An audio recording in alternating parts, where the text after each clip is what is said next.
So as I described to you the various efforts that we have in Mexico in terms of mission efforts, that it brought back a flood of memories. I thought about several trips that we have taken down there for medical mission trips to the children's home and trips to Chihuahua City to assist the church there. And I remember one trip in particular. We had gone to the children's home for a medical mission effort. And on late Saturday afternoon, we drove back to Chihuahua City and got into Chihuahua City probably at 7 o'clock in the evening. And of course, Chihuahua City is a city of approximately 1 million people. And you know, they drive crazy down there. Did y'all know that? And I'm thinking, somehow I got roped into driving. I'm not sure how that actually happened, but somehow I got roped into driving the church van. So I'm driving in, I'm thinking, if you can drive in rush hour traffic in Dallas, Chihuahua City should be a piece of cake. Right? Wrong.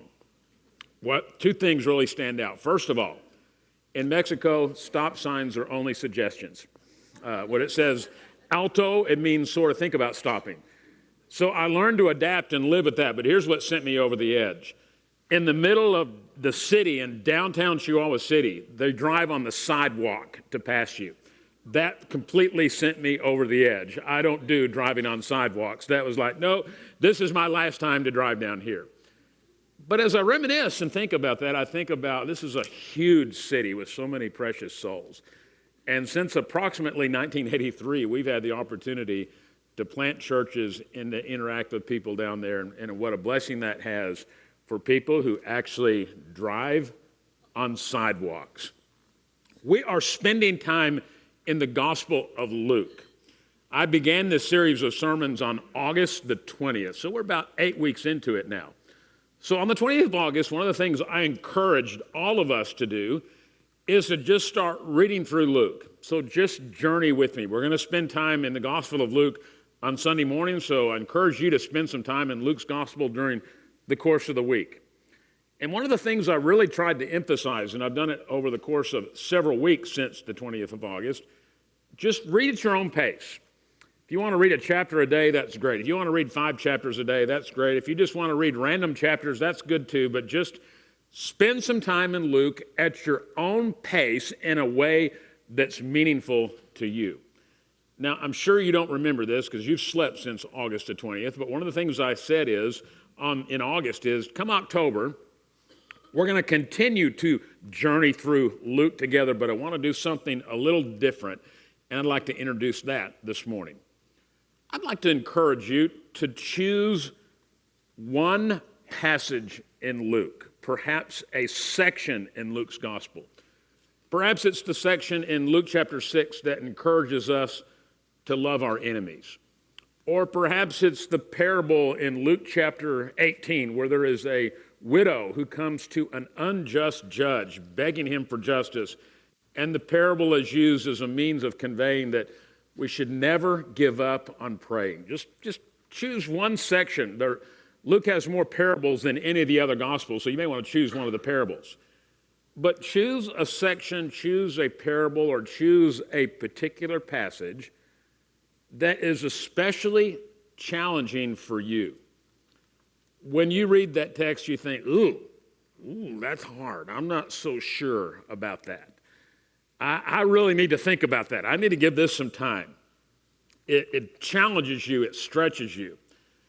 And what I'd like to encourage you to do, at least over the course of the next several weeks, is to camp out in that passage and read that passage every single day and take note of how the passage speaks to you in different ways, the different things you learn, the different ways that you benefit from that particular scripture as you read the same text every single day over and over and over. I think you'll be amazed at how much it speaks to you and how much it will really help you in terms of some area, some component of your faith, a hurdle, if you will, that needs to be overcome. I think you'll find it especially meaningful. I've had great conversations with all of you regarding your personal reading, and I'm looking forward to seeing what passage you choose and how it speaks to you.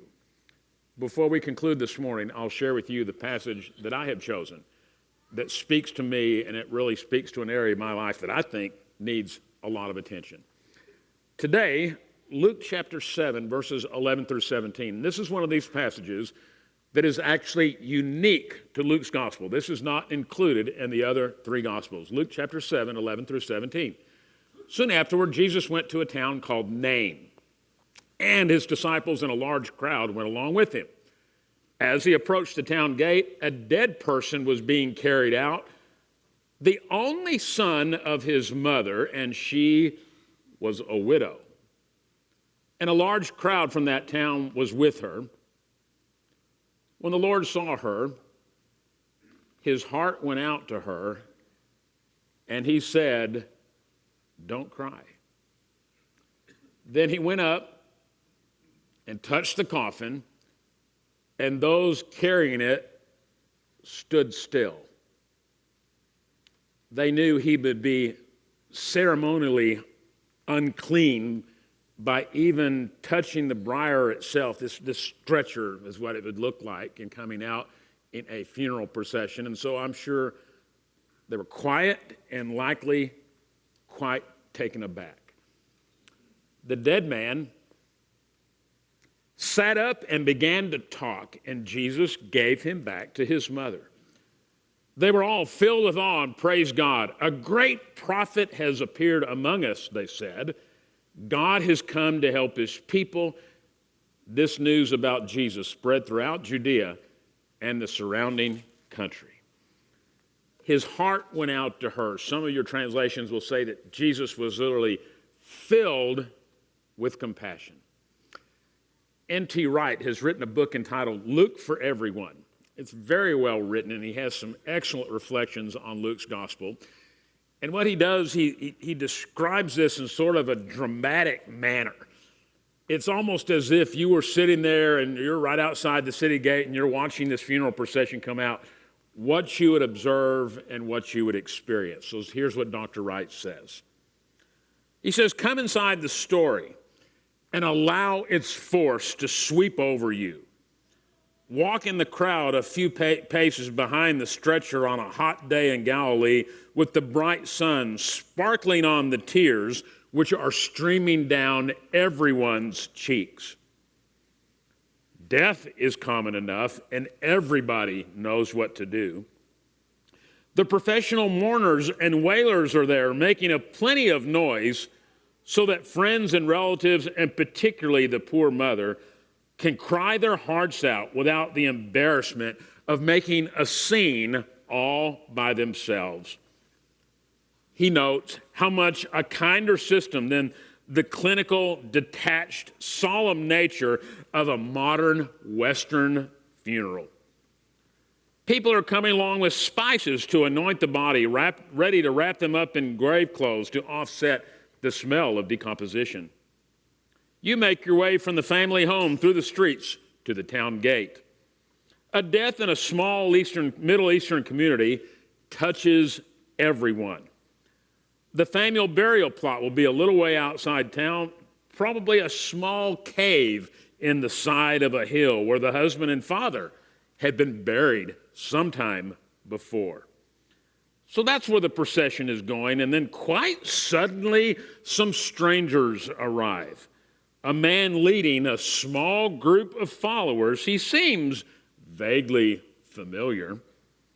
He's looking at the widowed and now doubly bereaved mother, and something inside him seems to be stirring.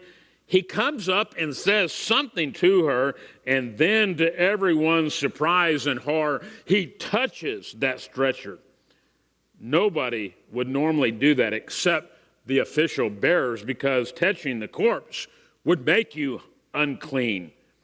And then the biggest shock of all, he tells him to sit up, and the whole funeral procession goes wild with astonishment, delight, and disbelief. So one of the things that really stands out in this passage, if you think about what's going on here, I think the first thing immediately that stands out is the very power of Jesus. This is no ordinary miracle, if there is such a thing as an ordinary miracle.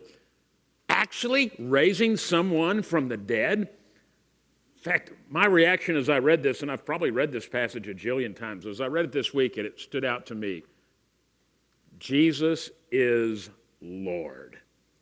And he is even Lord over death. And I think it was fresh in my mind because last week we spent some time in Luke chapter 6, 46 through 49. The idea of building our very lives on the solid foundation of the words of Jesus.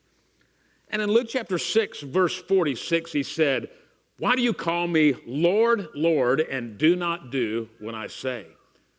And so I think about as Jesus raises this young man from the dead, he gets up, they're on their way to bury him, and Jesus raises him. I can't help but think, he is Lord. He is so powerful that his powerful is well beyond the scope of our human comprehension. That stands out immediately. But furthermore, we think about the Spirit of Jesus. His attitude, his approach to people, how he feels. And the text says, his heart went out to her. The language that's used in the Greek text is the strongest language in the Greek language that can express the idea of pity or concern or mercy for another human being. It's deeply felt compassion. It's interesting to note that this whole mindset of Jesus, the way that he approached people and the way he felt about people, the way or the manner in which his heart is revealed, is repeated over and over and over throughout the course of the Gospels. I want to take note of another passage or another incident that's recorded in Mark chapter 1, beginning in verse 40. So in Mark's Gospel, it says, a man with leprosy came to him and begged him on his knees, "If you're willing, you can make me clean." And of course, this is not the only gospel that this is included, but Mark includes some details that are really significant and are unique to Mark's gospel. So in verse 41, filled with compassion, Jesus reached out his hand and touched the man. "I am willing," he said, "be clean." Immediately, the leprosy left him and he was cured. Filled with compassion in the same manner that Jesus' very heart goes out to this woman who not only has lost her husband, but now she has lost her only son as well. I'm curious about us. As we reflect on Luke's gospel, and earlier this year we spent 6 months in the Gospel of John. And my heart's desire by spending such a long period of time in 2 Gospels, first the Gospel of John and now the Gospel of Luke, is because of the importance for us as a church, the importance of us as a family of believers to emulate the very character of Jesus. Last summer, just a little between our time in the Gospel of John and our time in the Gospel of Luke, spent some time in 1 John. And one passage in particular continues to really grab my attention and stand out to me. And I made reference to it on 2 previous occasions during this series, focusing on Luke's Gospel. And here's what's said in 1 John chapter 2, verse 3. "We know that we've come to know him if we obey his commands. The man who says, 'I know him,' but does not do what he commands is a liar, and the truth is not in him. But if anyone obeys his word, God's love is truly made complete in him." And this is the part of this section that really stands out and underscores the importance of emulating the very character of Jesus. He says, "This is how we know we are in him. Whoever claims to live in him must walk as Jesus did." It's a tall order, isn't it? And to think about the various components of the character of Jesus and how we need to be challenged and how we need to be stretched. And so that's really my intent between encouraging you to just choose one passage or one parable or one section in Luke that especially speaks to your heart. It's an area in your life that you know really needs attention. So here in Luke chapter 7, here's this woman coming out And she is really the very epitome of vulnerability. She is a widow. She's left all alone. And she doesn't even have a son, someone who would naturally carry on the family name, to take care of her needs. There was no Social Security. There was no Medicare. You were completely and totally left on your own and left to the very mercy of other people. I don't know about you. I think I don't really believe in coincidences. You believe in coincidences? I believe in the providence of God. And I think the idea that Jesus and his followers, they're coming in the city of Nain as the funeral procession is going out. I don't think that was a coincidence, and I don't think it was any accident at all. Jesus was there at the right place at the right time for a given reason. And because of his ability to know at a level that we don't know, he's fully aware of the vulnerable plight that this widow is facing. And thus, he was filled with compassion for her. His heart went out to her. So I'm curious this morning, when you encounter someone who is especially vulnerable, when you encounter someone who is struggling in life, maybe someone who's grieving, just like this woman was grieving, or someone who has experienced another kind of loss in life, or someone who's experienced some kind of traumatic experience in life, when you encounter someone like that, is your heart filled with compassion?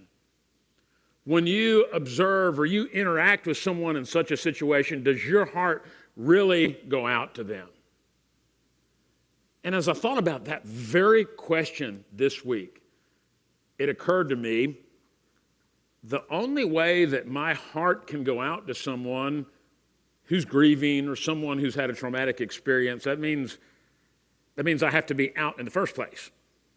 That means I'm really out interacting with people, and that means that I have gone somewhere beyond the scope of my teeny tiny little world, a world in which I'm insulated from those who are struggling, insulated from the weak and vulnerable among us. And the more I thought about it, the more it bothered me. I thought, it's really easy.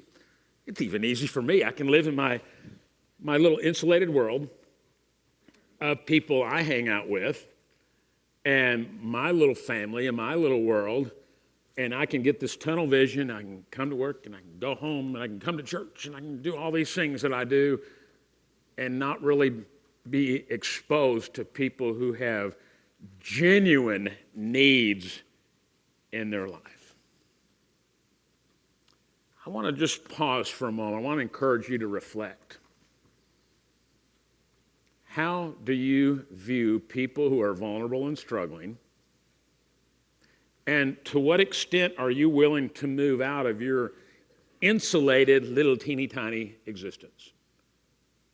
Pause and think about that. I want to share with you an experience I had this past week. So I have this new tradition. At 5 o'clock every afternoon, I walk out to the construction site because usually the workers are gone by 4:30. So I give them about a 30-minute cushion. I go out there and it's just me. I'm all by myself. And to go out to the new building and to walk through various parts of the new building and to pause and pray. To pray about our future in that building. To go in that auditorium and pray for my ability to preach in this new location is pretty meaningful. It's a moment of solitude that I've really enjoyed every afternoon about 5 o'clock. So one day last week, I went out there about 5 o'clock, and I think all the workers are gone. I'm in my usual routine. And I got startled because a guy in a hard hat came around the corner. And I'm like, oh, whoa, don't startle me like that. And a lot of the workers out there don't speak English, just Spanish only. So I thought, I'm going to be friendly. I greeted him in Spanish, and he greeted me in perfect English. And as we interacted with each other, his English is better than mine. So I introduced myself. I told him who I was. We started talking, and he said, most of the construction projects that I work on are in Fort Worth.